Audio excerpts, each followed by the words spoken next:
Als 12 anys, Dalí trobà una crossa en el molí de la Torre que convertí en una de les seves imatges més populars. Vaig prendre possessió de la crossa i vaig sentir que mai més en la vida podria separar-me'n. Tal era el fanatisme fetitxista que es va apoderar de mi des d'un primer moment. Amb aquella crossa va estar a punt de llançar la seva amiga Dolita des del cim de la torre. Des d'aleshores, aquella crossa anònima fou i continuarà sent per mi, fins a la fi dels meus dies, el símbol de mort i el símbol de resurrecció. A París, la crossa fou acceptada entre els surrealistes. Dalí en feu la definició en el Diccionari del Surrealisme.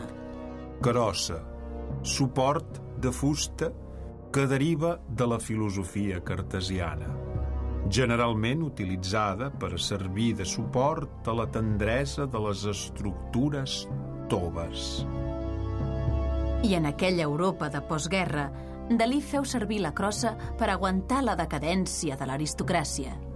Caldrien muntanyes de crosses per donar una aparença de solidesa a tot allò. Amb una sola de les vostres cames aristocràtiques i les crosses de la meva intel·ligència, sereu més sòlids que la revolució dels intel·lectuals.